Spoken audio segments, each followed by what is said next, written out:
Baik anak-anakku sobat Sukmanawa, pada pertemuan kali ini kita akan membahas mengenai lanjutan materi dari persamaan nilai mutlak. Kalian tentunya sudah tahu apa itu manfaat dan pengertian dari nilai mutlak. Nah, untuk lebih mendalami masalah ini, kita lanjutkan pada materi berikutnya, yaitu sifat-sifat dari persamaan nilai mutlak. Nah, di sini nanti kalian harus bisa menganalisis dan menentukan soal-soal seperti apa yang bisa kita selesaikan dengan menggunakan sifat-sifat dari persamaan nilai mutlak. Karena dengan menggunakan persamaan nilai mutlak ini, maka penyelesaian soal-soal persamaan nilai mutlak akan menjadi lebih sederhana. Baik, kita langsung saja ke materi berikutnya, yaitu mengenai sifat-sifat nilai mutlak.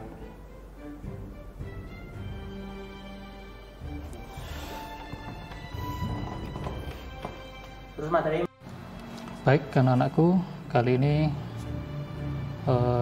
kita akan membahas mengenai sifat-sifat persamaan nilai mutlak. Ini tujuannya adalah untuk mempermudah kalian dalam melakukan perhitungan yang berkaitan dengan persamaan nilai mutlak yang merupakan submateri dari persamaan nilai mutlak. Baik, untuk selanjutnya kita coba cermati satu-satu sifat-sifat persamaan nilai mutlak. Yang pertama adalah bahwasanya nilai mutlak X itu selalu berharga di atas 0. Jadi dia selalu berharga lebih besar sama dengan 0. Jadi di sini tidak mungkin dia bernilai negatif. Kemudian sifat yang kedua, nilai mutlak dari X itu nilainya akan sama dengan nilai mutlak dari negatif X. Jadi kalau di sini ada nilai mutlak 5, maka nilainya akan sama dengan nilai mutlak dari min 5. Kemudian yang ketiga, nilai mutlak dari X dikurangi Y itu akan sama dengan nilai mutlak dari Y dikurangi X. Jadi bersifat saling komutatif. Kemudian sifat yang keempat sampai ke 10 bisa kita lihat di sini. Yang keempat, bahwa nilai mutlak X itu nilainya sama dengan akar X pangkat 2. Kemudian sifat yang kelima, nilai mutlak X kuadrat itu nilainya sama dengan X kuadrat. Jadi di ruas kiri ada tanda mutlaknya, ruas kanan tidak ada tanda mutlaknya. Jika dikuadratkan maka akan bernilai sama. Kemudian sifat yang keenam, nilai mutlak X, jika nilai mutlak X kurang dari nilai mutlak dari Y, maka pengkuadratan ruas kiri dan ruas kanan juga akan sebanding, yaitu di mana X kuadrat kurang dari Y kuadrat. Kemudian sifat yang ketujuh, perkalian antara X dan Y nilai mutlak itu sama dengan nilai mutlak X dikali nilai mutlak Y. Kemudian sifat yang kedelapan, nilai mutlak dari X dibagi Y akan sama dengan nilai mutlak X dibagi nilai mutlak Y, di mana di sini ada syarat bahwa Y tidak sama dengan 0. Karena jika Y sama dengan 0, maka dia akan bernilai tak hingga. Sifat yang kesembilan, nilai mutlak dari X dikurangi Y itu sama dengan nilai mutlak X dikurangi nilai mutlak Y. Kemudian sifat yang ke-10, nilai mutlak X ditambah nilai mutlak Y sama dengan nilai mutlak X ditambah nilai mutlak Y. Jadi di sini dimaksud nomor 10 adalah sifatnya saling berkebalikan atau berlaku sifat komutatif. Oke, ini adalah sifat-sifat dari persamaan nilai mutlak yang akan menjadi dasar kita dalam melakukan penghitungan soal-soal persamaan nilai mutlak, sehingga bisa menjadi lebih mudah atau lebih sederhana.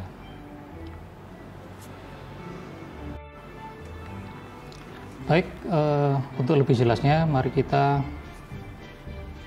membahas beberapa contoh soal supaya pembahasan mengenai sifat persamaan nilai mutlak ini lebih bisa kalian pahami. Sifat yang pertama, jika nilai mutlak X lebih dari 0, itu maksudnya adalah berapapun nilai X yang kita letakkan di antara tanda mutlak, contoh misalkan min 3, kita beri tanda mutlak, maka dia akan menghasilkan angka 3, sehingga dia menjadi lebih dari 0. Kemudian sifat yang kedua, tanda mutlak X, maka nilainya akan sama dengan tanda mutlak dari negatif X. Jadi misalkan di sini kita memiliki 5 tanda mutlak, maka nilainya akan sama dengan tanda mutlak dari min 5. Berapa nilainya? Yaitu 5. Sifat yang ketiga, min X dikurangi Y tanda mutlak itu sama dengan tanda mutlak Y dikurangi X. Jadi kalau misalkan kita memiliki 5 min 2 tanda mutlak, maka nilainya akan sama dengan 2 min 5 tanda mutlak. Berapa nilainya? Yaitu 3. Kemudian yang keempat, sifat yang keempat adalah tanda mutlak X sama dengan akar X kuadrat. Jadi misalkan kita punya 6 tanda mutlak, maka nilainya akan sama dengan akar 6 pangkat 2. Berapa nilainya? Yaitu 6. Kemudian berikutnya sifat yang kelima, tanda mutlak X kuadrat sama dengan X kuadrat. Contoh misalkan di sini kita memiliki tanda mutlak 7 kuadrat, maka nilainya tentunya sama dengan 7 kuadrat. Berapa nilainya? Yaitu 49. Sedangkan yang kelima, tanda mutlak X kurang dari Y, maka X kuadrat kurang dari Y kuadrat. Contoh misalkan di sini kita memiliki tanda mutlak min 2, itu akan kurang dari tanda mutlak dari 4, maka tentunya akan berlaku implikasi bahwa min 2 kuadrat, kita beri kurung, kalau ada minnya, min 2 kuadrat kurang dari 4 kuadrat. Atau bisa kita tuliskan min 2 kuadrat itu 4, maka dia akan kurang dari 4 kuadrat, yaitu 16. Kemudian berikutnya sifat yang ketujuh, perkalian antara X dengan Y tanda mutlak akan sama dengan tanda mutlak X dikali tanda mutlak Y.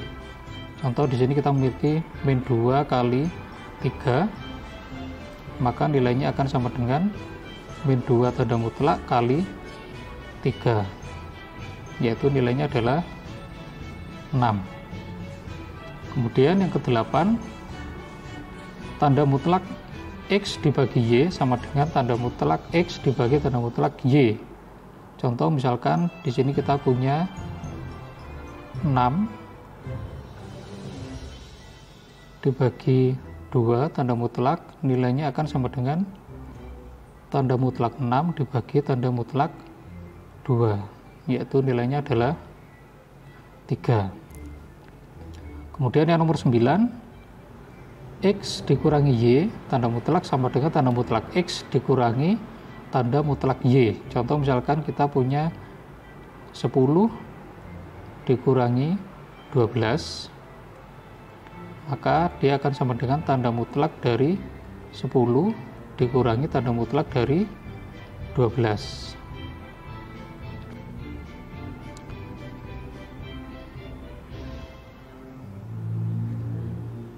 Yaitu nilainya adalah, ini diberi tanda mutlak juga, yaitu nilainya adalah 2. Kemudian nomor 10, tanda mutlak X ditambah tanda mutlak Y. Jadi kalau ada tanda mutlak 5 ditambah tanda mutlak 2, itu nilainya akan sama dengan tanda mutlak 2 ditambah tanda mutlak. Untuk berikutnya kita coba membahas contoh soal dari persamaan nilai mutlak yang berbentuk pecahan. Ya, di sini kita bisa menggunakan sifat yang kelima tadi atau ke-6, yaitu jika persamaan nilai mutlak berbentuk pecahan bisa kita pecah menjadi pembilang dan penyebut yang berada di dalam tanda mutlak. Jadi di sini soal yang diberikan adalah 2x min 1 dibagi 4x tambah 3 tanda mutlak sama dengan 1. Maka bisa kita selesaikan. Kita tulis lagi soalnya, 2x min 1 dibagi 4x tambah 3 sama dengan 1. Maka kita bisa merubahnya menjadi 2x min 1 tanda mutlak dibagi 4x tambah 3 tanda mutlak sama dengan 1. Nah, setelah bentuk seperti ini, maka bisa kita kalikan silang menjadi 2x min 1 sama dengan 4x tambah 3 tanda mutlak kali 1, maka dia menjadi 4x tambah 3. Nah, jika ruas kiri dan ruas kanan sudah berbentuk tanda mutlak, maka kalian lihat pada materi sebelumnya, jika bentuknya seperti ini, maka kita selesaikan dengan cara apa? Ya, tepat sekali, kita kuadratkan ruas kiri dan ruas kanan sehingga menjadi 2x min 1 kuadrat sama dengan 4x tambah 3 kuadrat. Kita lanjutkan ke atas ya. Kita kuadratkan sehingga menjadi 2x min 1 dikali 2x min 1 sama dengan 4x tambah 3 dikali 4x tambah 3. Ini kita kalikan semuanya, 2x kali 2x 4x kuadrat, 2x kali min 1 min 2x, min 1 kali 2x min 2x, min 1 kali min 1 plus 1 sama dengan 4x kali 4x 16x kuadrat, 4x kali 3 12x, 3 kali 4x itu adalah 12x, kemudian 3 dikali 3 sama dengan 9.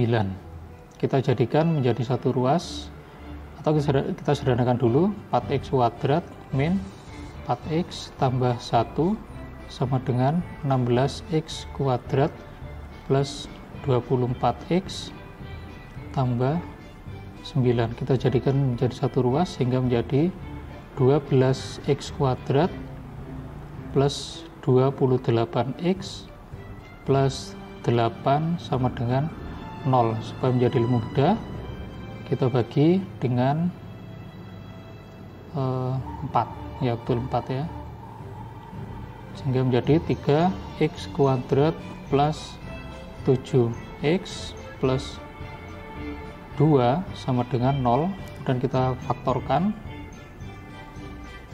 sama dengan 0. Ini di sini kita letakkan 3x dan x, kita letakkan 2 dan 1, tandanya positif semua, sehingga tinggal kita cari pembuat nolnya. 3x tambah 1 sama dengan 0, sehingga 3x sama dengan min 1. Kita peroleh x sama dengan min 1/3. Dan yang kedua, x tambah 2 sama dengan 0, x sama dengan min 2, sehingga kita peroleh himpunan penyelesaiannya adalah min 2 dan min 1/3.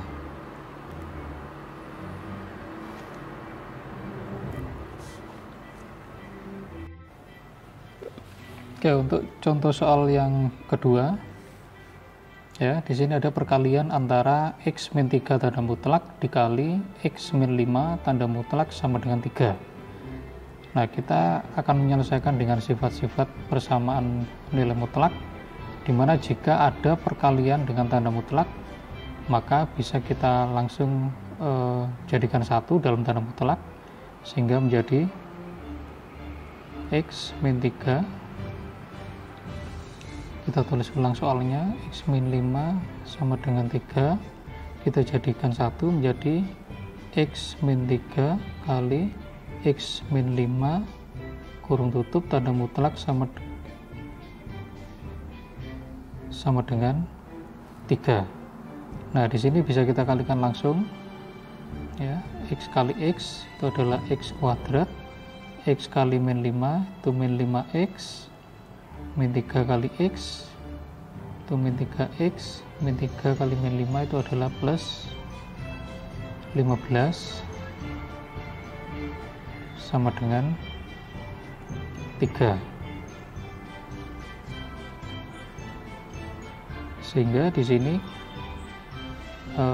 bisa kita selesaikan menjadi X kuadrat min 8X plus 15 tanda mutlak sama dengan 3. Nah, ingat persamaan nilai mutlak bisa kita selesaikan ya dengan cara seperti ini ya. Kita pecah menjadi 2 ya. Satunya adalah X kuadrat min 8X plus 15 sama dengan 3. Yang satunya adalah X kuadrat min 8X plus 15 sama dengan min 3. Sehingga berikutnya bisa kita tuliskan yang atas menjadi X kuadrat min 8X plus 3 kita pindah ke ruas kiri sehingga menjadi plus 12 sama dengan 0. Kemudian kita faktorkan X min 6 kali X min 2 sama dengan 0, sehingga kita dapatkan di sini X min 6 sama dengan 0, sehingga X sama dengan 6. Dan yang kedua, X min 2 sama dengan 0, kita dapatkan X sama dengan 2. Kemudian yang bawah, X kuadrat min 8X plus 15 sama dengan min 3. Sini kita dapatkan X kuadrat min 8X menjadi min 3 pindah ke kiri menjadi plus 18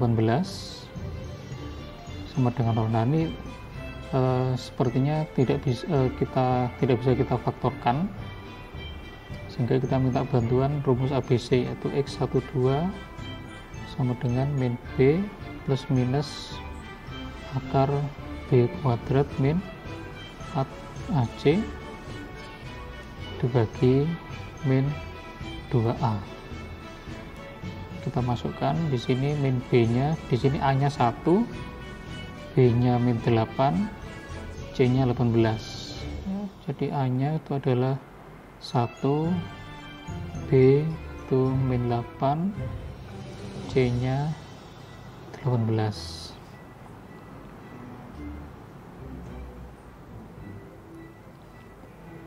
Hingga jika kita masukkan rumusnya menjadi X12 itu sama dengan min B berarti 8 plus minus akar B kuadrat itu 64 min 4 kali 1, C-nya 18 bagi min 2A, sehingga 8 plus minus akar 64 dikurangi 4 kali 18 itu 72 dibagi min 24 atau sama dengan 8 plus minus 64 dikurangi 72 itu menghasilkan akar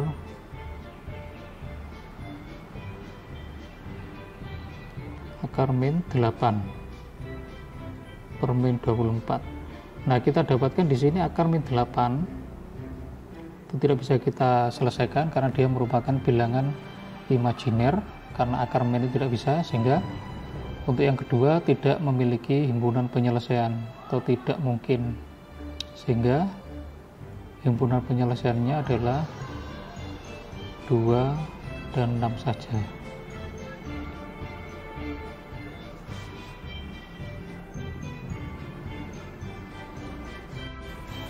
Oke, anak-anakku, sobat Semanawa, itu tadi rangkaian materi dari sifat-sifat persamaan nilai mutlak. Untuk materi berikutnya bisa kalian ikuti saja channel ini, yaitu tentang pertidaksamaan nilai mutlak. Oke, terima kasih.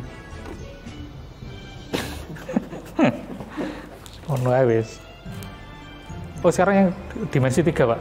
Dimensi 3, sing kelas 3 sekalian wis.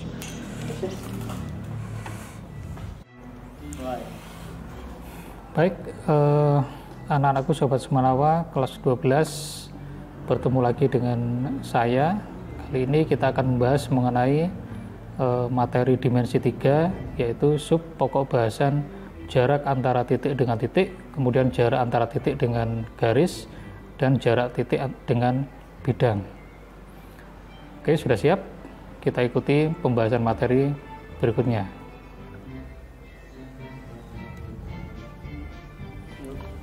Nah, sekarang penutupnya, Pak. Itu sih. Itu belum dimasuk.